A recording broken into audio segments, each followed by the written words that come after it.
Next, we can see here talking about the codes and standards. So when you're working with any specific area like electrical, mechanical, civil, or architect, you are having some specific codes. You have to follow those codes and you have to develop your design model. If you are going to work as per your own experiences without following the codes and standards, you will never get the approval from your consultant nor from your local bodies. So always you have to follow the standards. So here are some of the standards which different people will follow, and you have to be slightly aware with all these standards. I cannot say you have to be perfect in all these standards, but you have to be aware of these standards. Like the first thing here you can see is nothing but NEC, National Electrical Code. So this is actually a specific standard which works on the electrical area, and this is a basic fundamental standard for all the electrical engineers. If you're perfect with this standard, so I can say you that you can able to work with any manufacturing company, or you can able to work with any consultancy across the globe, because this is a basic fundamental standard. From this standard only multiple different standards has been developed.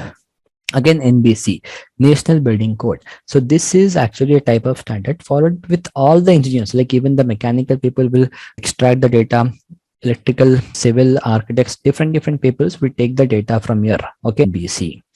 Again, we have the NEIS, National Electrical Installation Standard.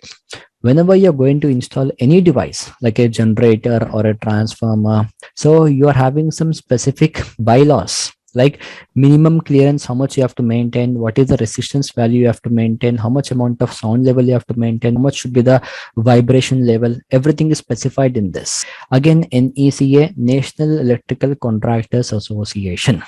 So if you are working with any of the consultant, or if you're working with any of the contractors, then he should have a license from this specific standard, NECA. Again, BS, British standard, followed in the European countries.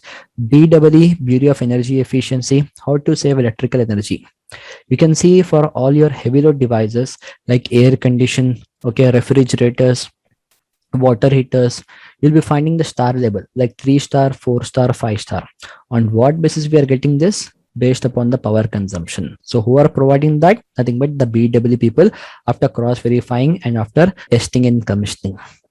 Again, IEEE, Institute of Electrical and Electronics Engineering. All the electrical people, the electronic people, they work with this standard, IEEE, especially for the research and development of the complete electrical engineering. Research and development of the complete electrical engineering. Again, IEC, International Electrotechnical Commission. Yes, for testing and commissioning, the QA/QC department people will follow this. IER, Indian Electricity Rules, followed especially in India. ISO, International Standard Organization. Every consultancy or every firm should have a certification, from this ISO. ISI is actually the hallmark. So Indian Standard Institute. So if you're having the hallmark of ISI on any of the device, so blindly you can purchase that device without any kind of hesitation, especially in India. DIVA, SIVA, these are the two standards followed in the Dubai Electrical Water Authority, UAE. SIVA, Sharjah Electrical and Water Authority. In UAE, we have almost like 4 to 5 different standards for electrical people, in different cities. So especially in Dubai, we go with this. In Sharjah, we go with this. Again, NEMA, National Electrical and Manufacturing Association. In India, you can see companies like ECIL, BHEL, so HCL. These people work with your NEMA, National Electrical and Manufacturing Association. Again, NFPA, National Fire and Protection Association. All the firefighting people, will follow this rule. Again, the FSA also the same thing, Fire Security Association of Area, but this is specific with specific local body, India. Again, IPC, Indian Plumbing Code, followed with the Public Health Engineer or your plumbing engineer. ASHRAE, ISHRAE are the two standards followed by the mechanical engineer for the HVAC systems.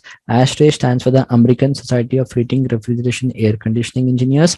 ISHRAE stands for the Indian Society of Heating, Refrigeration, Air Conditioning Engineers. Whereas NIBOSH, ISOSH, OSHA, These are actually the three standards followed with, or the certifications I can say, followed with your safety engineer. You can see for every multinational company, if you're working with a good consultants, you can see you'll be finding the safety engineers. So those people will get this designation as safety engineers if you're having the certification from NIBOSH, ISOSH, OSHA. The three certification. I hope it's very clear regarding this.